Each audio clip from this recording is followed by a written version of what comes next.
KPBS On Demand is supported by the Institute of Contemporary Art San Diego with Gabriel Rico's Unity and Variety. Neon, taxidermy, and augmented reality sculptures from locally sourced objects transform the galleries. Open September 24th in Balboa Park. icasandiego.org.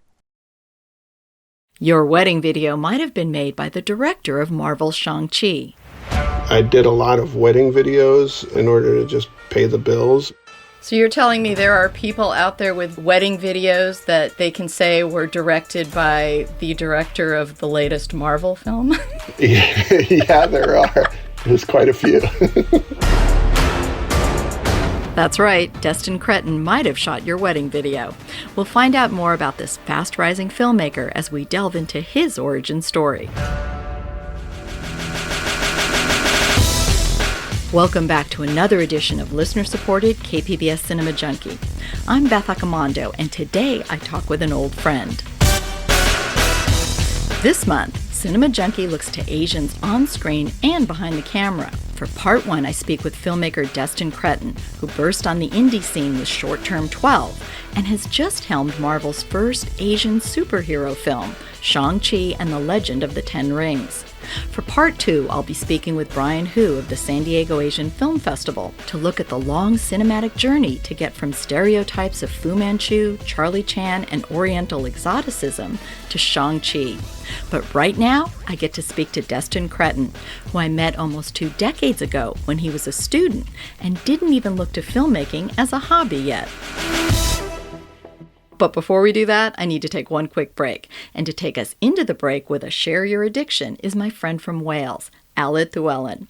Since the theme for next month is spies, I'll let this Bond fanatic share one of his many 007 obsessions. Hi, I'm Aled Llewellyn, and if there's one film that I've become completely addicted to, it is undoubtedly the James Bond movie Moonraker. Now, when I was growing up, my father was very much a Sean Connery fan, which is not surprising given the generational gap. And he hated Moonraker, thought it was the worst thing ever. And I kind of understood why. When I was growing up, I very much shared his opinion about this, because the film is completely ridiculous. But as I have grown up, as I fell in love with Roger Moore's Bond more and more and more over the 80s, I came to understand that what Moonraker is, it is the absolute epitome of fantasy Bond, which is what Roger was. You have this insane bad guy. You have the idea of them in space. He's going to repopulate the Earth in an Adam and Eve style. And you have Roger going from set piece to set piece, already looking too old years before he retired from the role. And it's completely ludicrous. What it is more than anything is Austin Powers, pre-Austin Powers. And that in itself is very, very impressive. Thanks, Aled. Get ready for Bond next month. But now, a little break before my interview with Destin Cretton.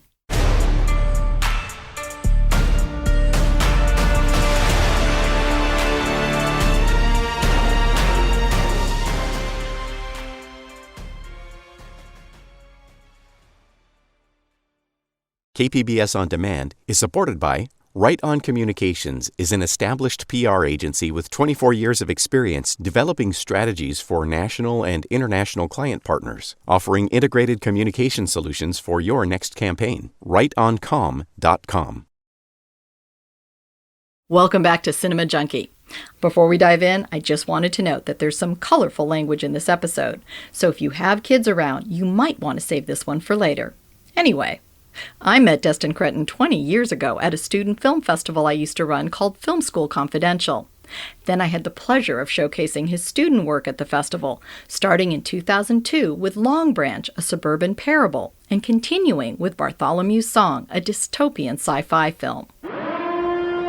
Bartholomew 467, defective. Then he delivered Deacon's Mondays and his award-winning Short Term 12. Good morning, Short Term 12.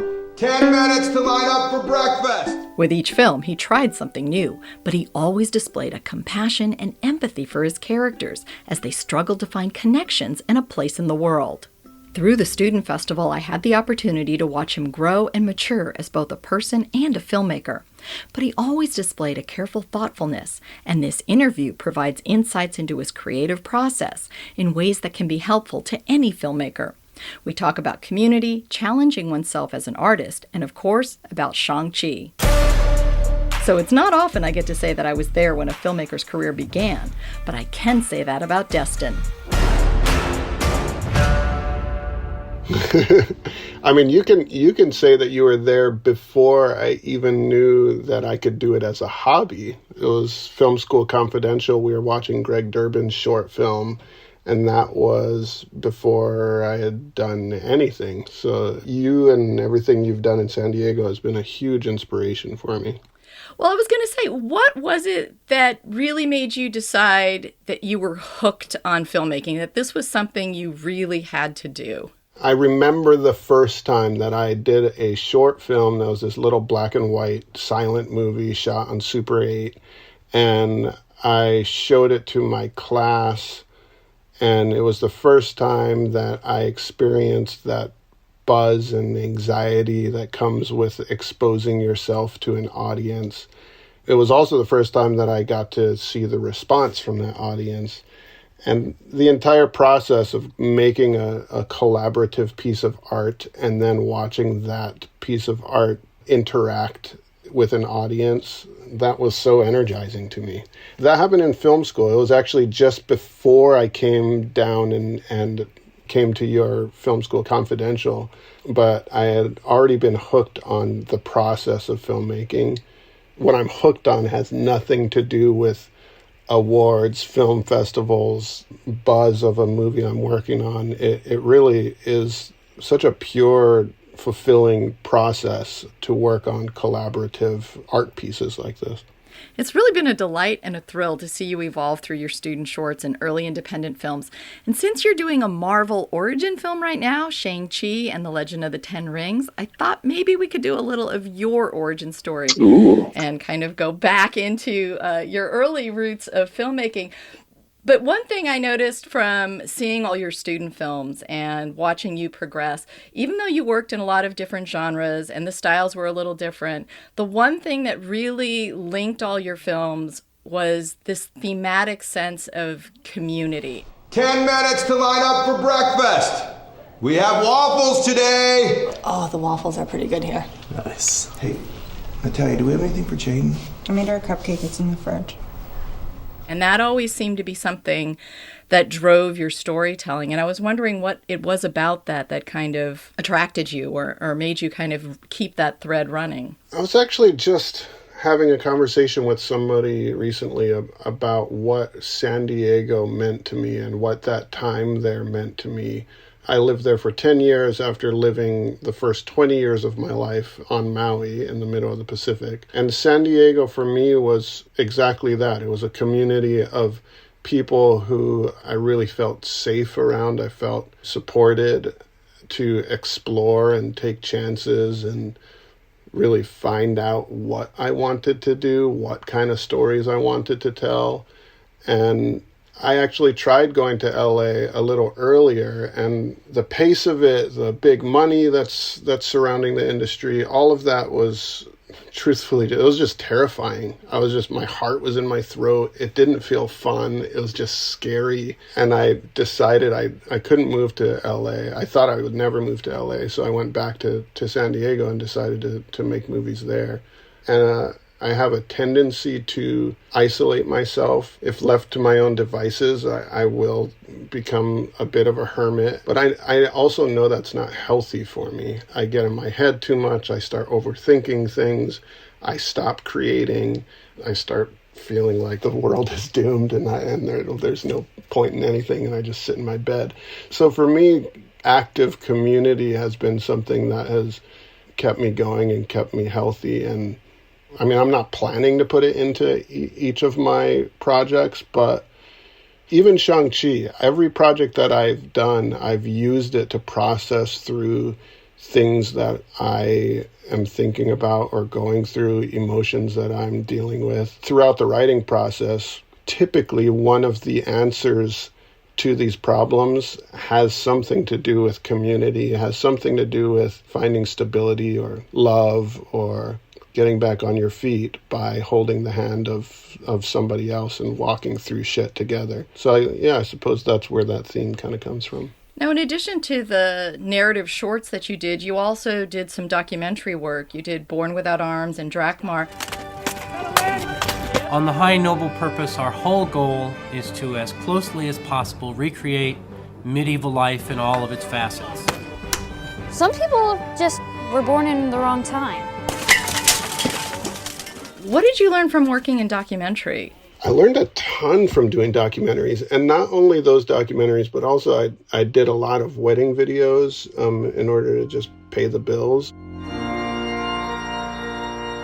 But I love them. Like, wedding videos are also extremely fulfilling because you have this audience of two and their families, and when they watch what you've made, you get the best reviews every time. But one of the biggest things that I learned that I carried over into every time I do a movie is working with people. To me, working with actors is not much different than working with the people that I'm interviewing for a documentary. What kind of girl would you want to meet? A girl who likes herself for who she is, likes me for who I am, and likes to go on adventures, and plays video games, and likes dragons. So much of it is about really listening and treating people with respect and getting them comfortable in front of a camera so they present the best version of themselves. And I also naturally do that because whenever I'm in front of the camera, I feel so uncomfortable. And if I don't have somebody really trying to make me feel comfortable, I will just come across a nervous wreck. So that experience doing those documentaries was, I mean, for me, it's always an exercise in empathy, an exercise in putting yourself into the shoes of the person that you are filming and really championing them, really caring about them so you can create the best version of their story. They try to test you on your first day to see what you let them get away with, so just say no to everything. Okay.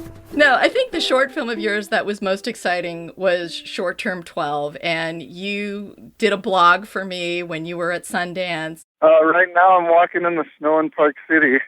The snow is coming down pretty hard, and I'm freezing my butt off.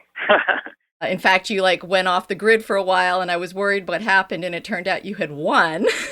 Was the reason. But that also became a feature film.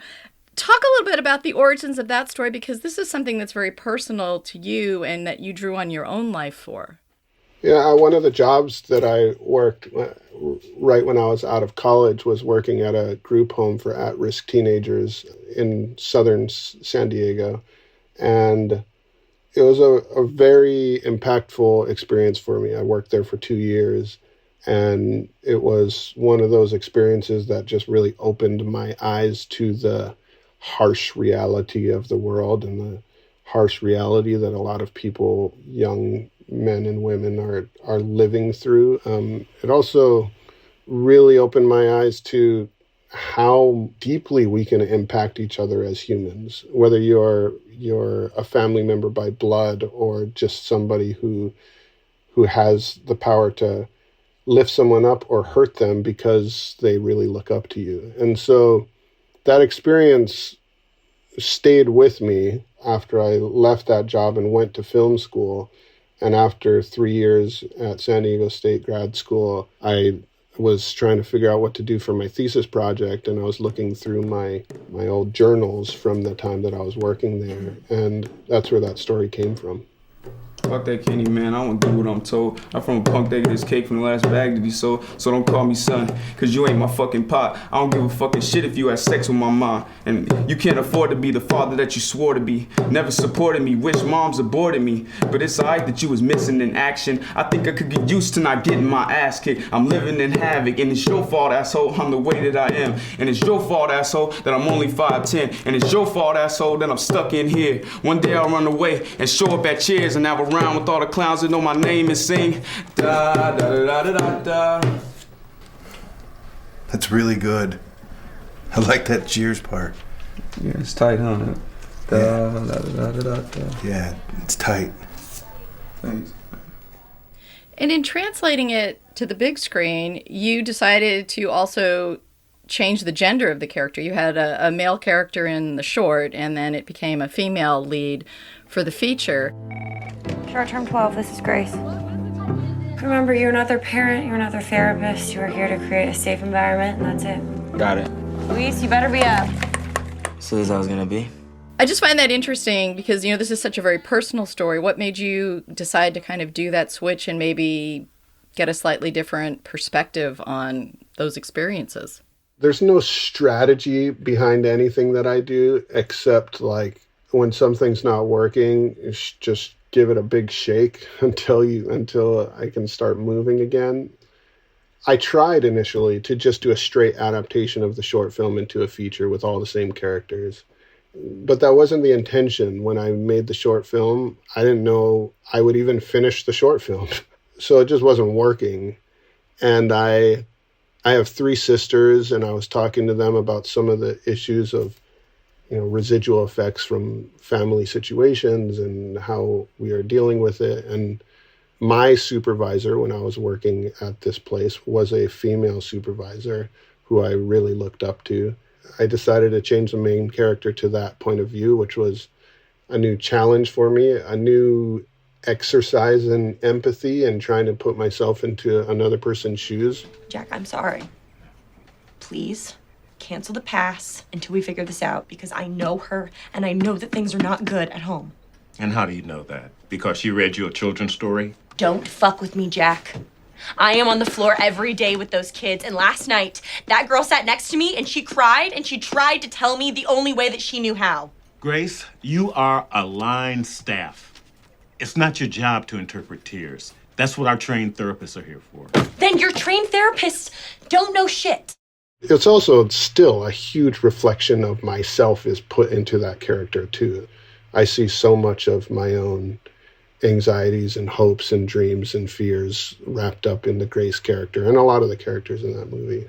When that movie was like accepted by people at South by Southwest, I remember sitting in the back of a theater and hearing people laughing and engaging with the material, and I was just bawling my eyes out because I felt so connected to everybody in that room, because I was like, everybody in this room is seeing my fears, seeing my anxieties up on this screen, and they're engaging with it. It was a very beautiful experience for me. Well, what I really like about your films is your ability to find humanity in all the characters. And when you did Just Mercy, which is about a civil defense attorney, if we're just going to accept the system that treats you better if you're rich and guilty than if you're poor and innocent, then we can't claim to be just. it would have been really easy to kind of fall into some tropes about the characters that are less sympathetic. I'd like to ask you that question one more time. Was the testimony that you gave at Walter McMillan's trial true?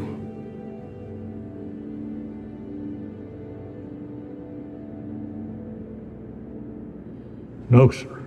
Not at all. Order, please. Did you see Mr. McMillan on the day Rhonda Morrison was murdered? No, sir. Did you drive his truck to Monroeville that day? No, never did. Did you go into Jackson Cleaners and see Mr. McMillan standing over the body of Rhonda Morrison? Absolutely not. But what I really loved is that some of these characters that we expect to hate and expect to find certain things in, you really found humanity in them and made them very multidimensional instead of, a flat kind of take on them. To me, that's life. Like, I rarely, anytime I meet somebody and have a first impression of them, no matter what it is, that's probably, in my experience, 100% of the time incorrect. And if circumstances force me to get to know that person, every single time they become a more interesting person. And that's what happens with my characters too. Like, sometimes they start off as the typical villain or the typical baddie, but through the writing process, you're kind of getting to know these characters as they're in different situations, and I can't help but start to like them and try to understand them and see them from different points of view. So that's the fun part.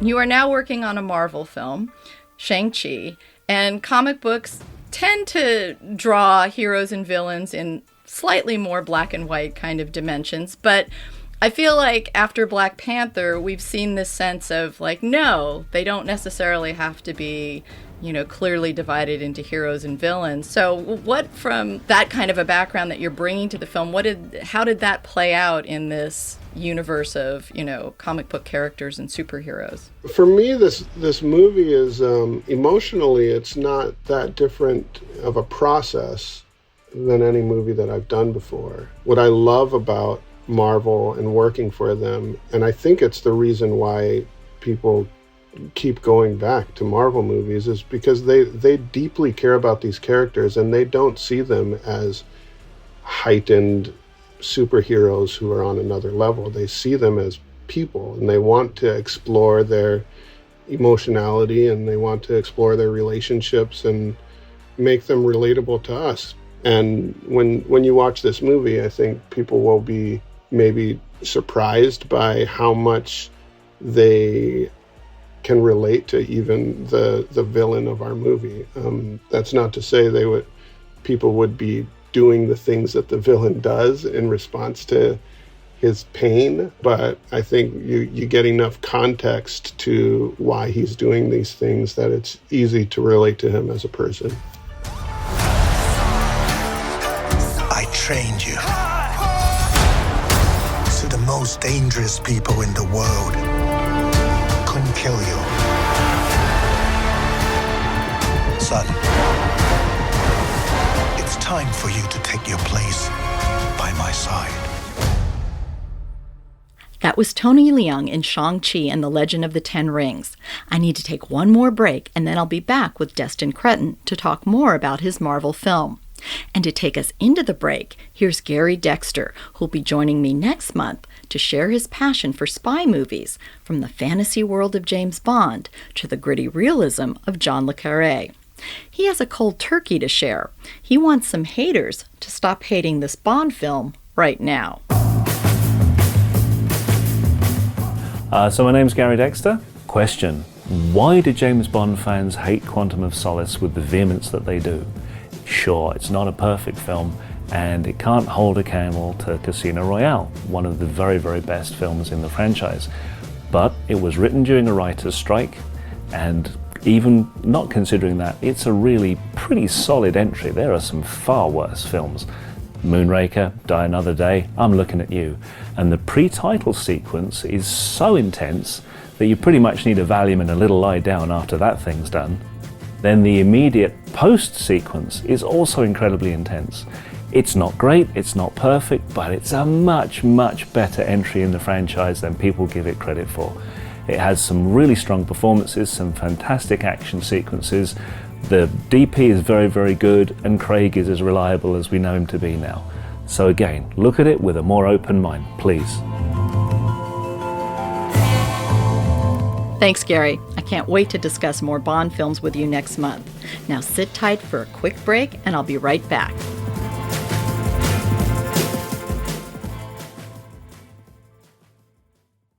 KPBS On Demand is supported by the San Diego Repertory Theater, presenting Mother Road, A Grapes of Wrath for the 21st Century, from acclaimed Latinx playwright Octavio Solis, live on the Lyceum Theater stage. Shows running October 7th through October 31st. Tickets available at sdrep.org.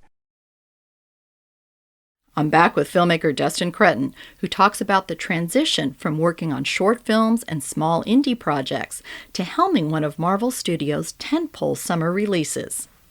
Even when we were doing short films in San Diego, when we literally had nobody to answer to, we were still doing test screenings for audiences, getting feedback, trying to make the best version of a movie that would actually connect to an audience. I was never the fuck you, I make what I want type of filmmaker. I love the collaborative nature of getting a whole bunch of people focused onto telling one story and seeing what evolves as we all move together. I love having a crew that feels free to say, hey, that doesn't feel right. I like being informed and watching a story grow together. Working with Marvel was, yes, it's huge and it's different in so many ways, but the core of the process was not that different to anything I've done before. From my experience with Marvel, they attract really good people who work with them for a long time because the nature of the collaboration is very open. Everybody has a voice. There is an environment of exploration, of let's try it. And that's a pretty exciting environment to work in. So this month, my podcast is dedicating a theme to representations of Asians on screen. So going back to, representations of yellow peril and Oriental exoticism. And I want to know, how does it feel ushering in this first Asian superhero in the Marvel Cinematic Universe? Do you feel a lot of responsibility? Is this something fun, a challenge you looked forward to? Yeah, there's a lot of responsibility for sure. I've gone through my process of really stressing out about that responsibility, of really carrying the weight maybe a little too much to where I was unhealthily stressed about it. But I do think that that amount of stress was helpful to get this story to the place where it is, where I feel very proud of what we're putting out into the world. And I feel extremely proud of the team that put this together and the incredible cast that we put together. Yeah, so I feel very happy to be contributing something special to not only the MCU, but to the world of Asian cinema, and specifically Asian American cinema. I feel this 100% cannot be the end. I feel very happy that we are contributing one next step in the process. And was there anything in particular that you felt was really important for you to make sure was in this film, or something that you felt you wanted to make sure you saw be a part of this particular film? Asian cinema is huge and deep and rich and so varied.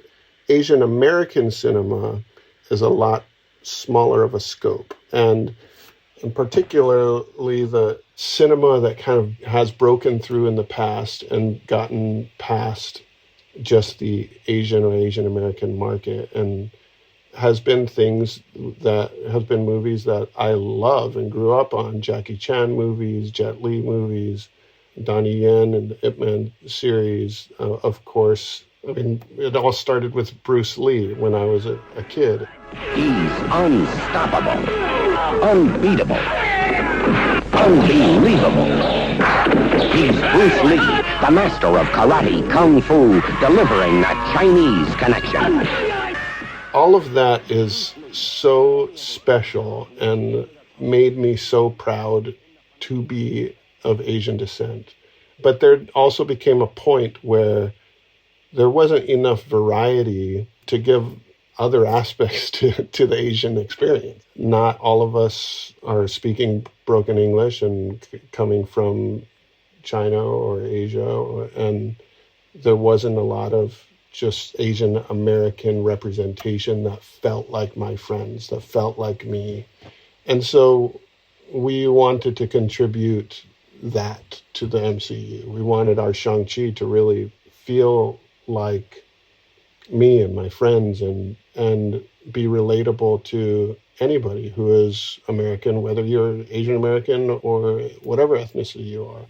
My name's not technically Sean. What is it? It's Shang-Chi. Shang-Chi. Shang. Shang. Shang.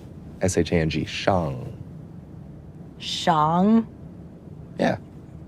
You changed your name from Shang to Sean? Yeah, I don't...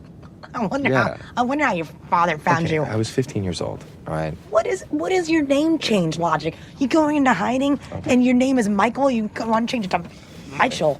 That's not what happened. It's like, hi, my name's Gina. I'm going to go into hiding. My new name's Gina.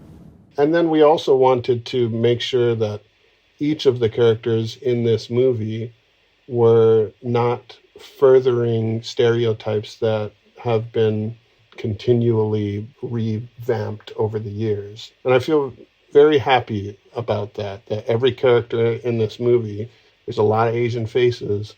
No two are the same. They have drastically different personalities. And if anything, when you walk out of this theater, I hope, whether consciously or subconsciously, you will be much less likely to say all Asians are the same. Now, you have some young talent in this film. That's very exciting. But I do want to ask you, you have some Hong Kong cinema royalty in this film in Tony Leung and Michelle Yeoh. So what was it like working with them? The first time I watched Chungking Express was when I was at San Diego State, and I actually watched it in an international cinema class. And like anybody who has ever seen a film with Tony in it, you're just like an instant mega fan. And then I started devouring everything that he'd made. In the Mood for Love was the second thing I saw.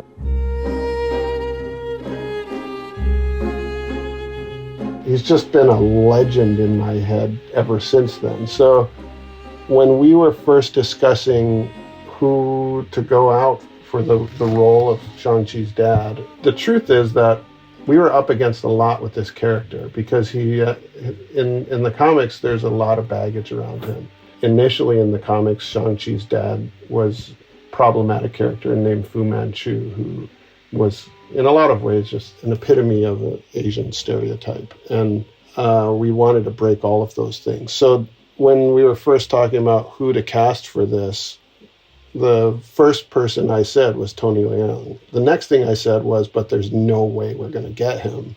But what I thought was, by saying Tony Leung is the type of actor that we need to get for this role, defined what that character needed to be. Like, we needed an actor of Tony's caliber would be interested in playing that character. And I honestly never thought in a million years I would be able to, one, just get on the phone with Tony and talk about the character, which I somehow found myself doing a few weeks later. I also had no idea that Tony would then agree to do the movie.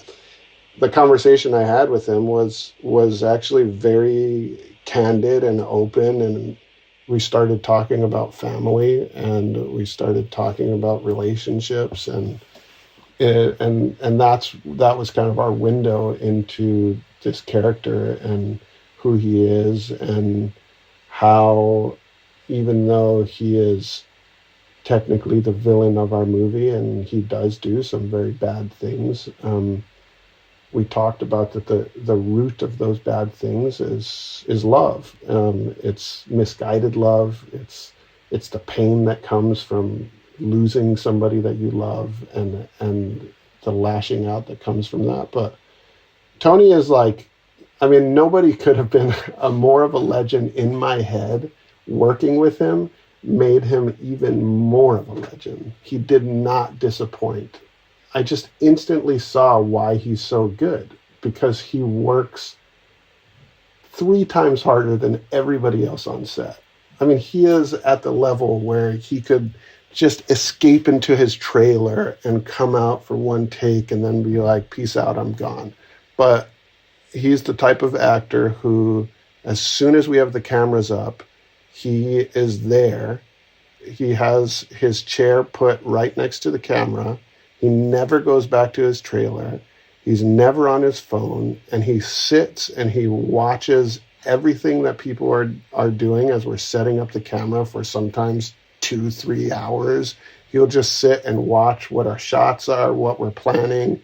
And then by the time it's time for him to step in, I don't even have anything to explain to him, because I'd say like, okay, so Tony, our shot is, and he'd say like, I know, I've been watching, I know what the shot is. So then he just goes in and he does it. He nails it every time, because he's also one of the most prepared actors I've ever worked with. Throughout my life, the 10 rings gave our family power. If you want them to be yours one day, you have to show me you are strong enough to carry them. Michelle Yeoh, also a legend. You are a product of all who came before you. The legacy of your family. You are your mother. And whether you like it or not, you are also your father. Also just an incredibly hard worker, incredibly prepared. What was surprising to me about Michelle Yeoh is how fun she is and how silly she is. Every time she steps on set, everybody gets happy. It doesn't matter who you are. She treats everybody with the same level of respect and joy, and she just loves coming to work. And so they were legends before. They're even more legends now in my mind.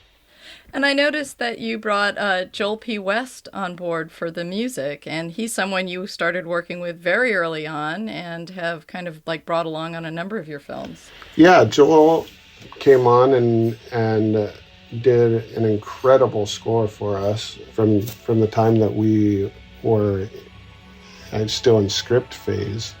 He was already doing his research on Chinese orchestration, Chinese instrumentation.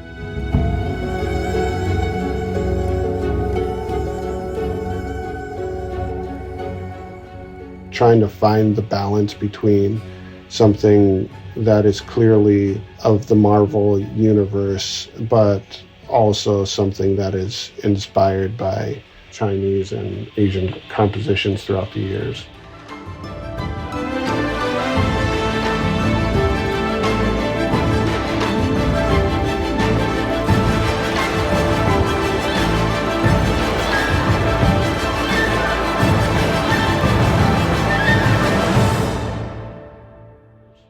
I also was able to bring Nat Sanders, who edited Short Term 12. He was one of the editors on our movie. And Joy, my sister, worked in the costume department. So it was great to have some good friends coming on board. See, it's that whole sense of community coming back around.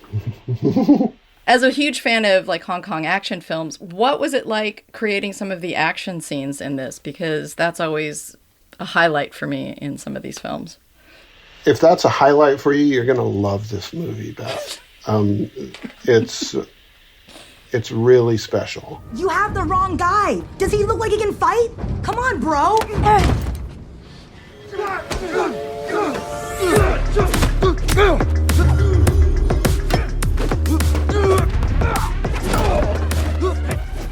Brad Allen, who has done all of Edgar Wright's movies, and he actually started out in Jackie Chan's camp as a stunt person and trained under Jackie.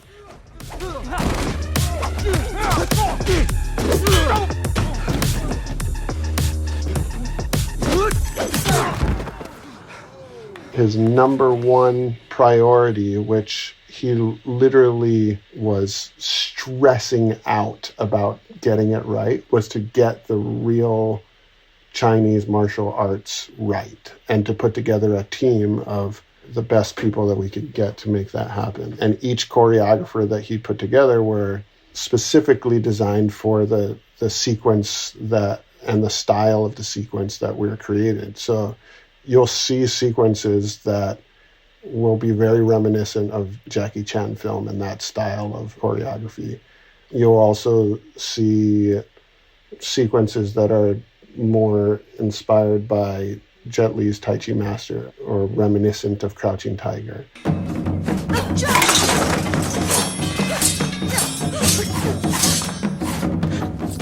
And then you'll see the movie take you to a much more heightened Marvel level that you'll see inspiration from Chinese anime, you'll see inspiration from fantasy wuxia movies, and there's a little bit of everything in this movie in a really wonderful way, because it still all feels like one journey, but everybody worked really hard to get it right, and I feel really, really happy about that. Well, I can't wait to see it, and I'm very sad that my grandfather, who was Chinese, passed away before this film came out, because he gave my son a sword when he was like 6 to show him how to, like, yo, you be an extra in my little Mulan play and you'll do some sword really? play. Oh.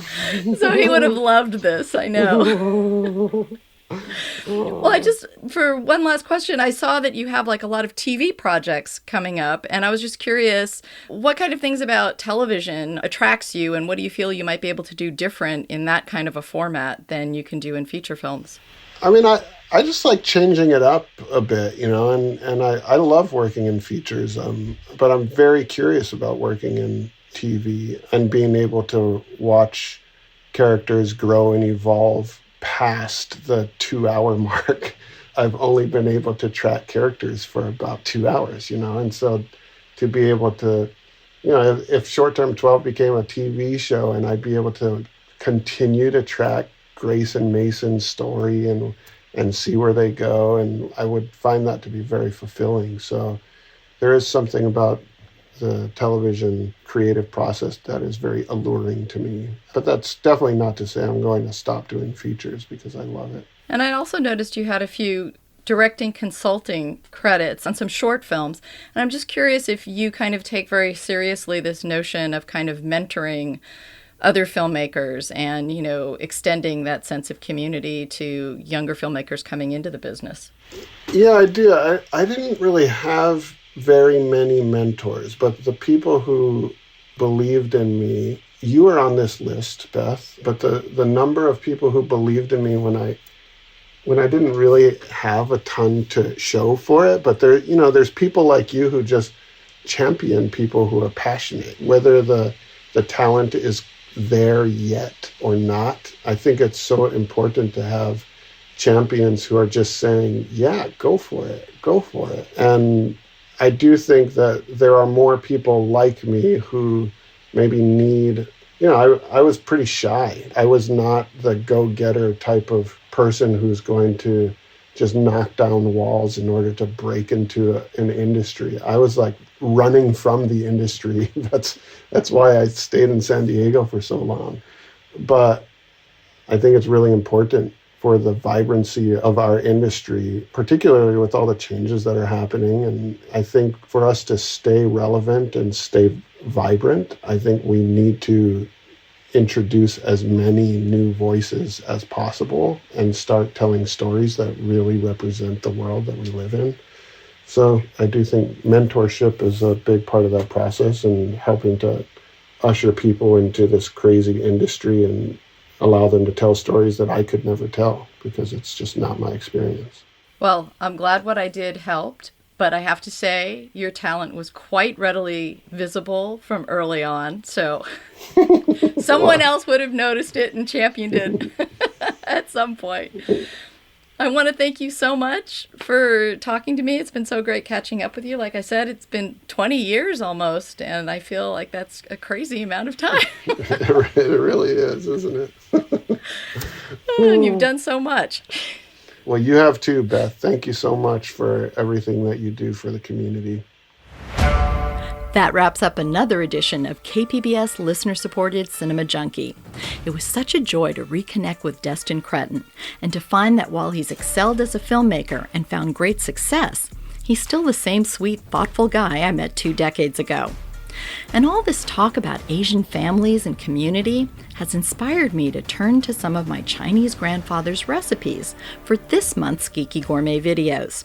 I'll be whipping up some Asian treats for you to bring to your screening of Shang-Chi, and sharing some memories of cooking with my grandfather, who loved movies and would have loved Shang-Chi's spectacular action.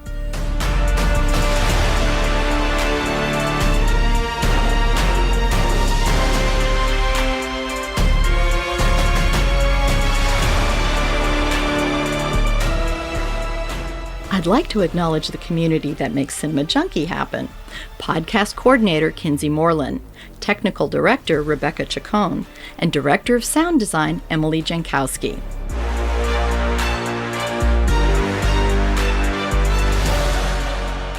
Next time on Cinema Junkie, I speak with Brian Hu, artistic director of the San Diego Asian Film Festival, about the evolution of Asians on screen, from the negative images of yellow peril to the positive impact of Bruce Lee's action hero of the 1970s. So get ready to kick some ass and shatter some stereotypes. Till our next film fix, I'm Beth Hacamando, your resident Cinema Junkie.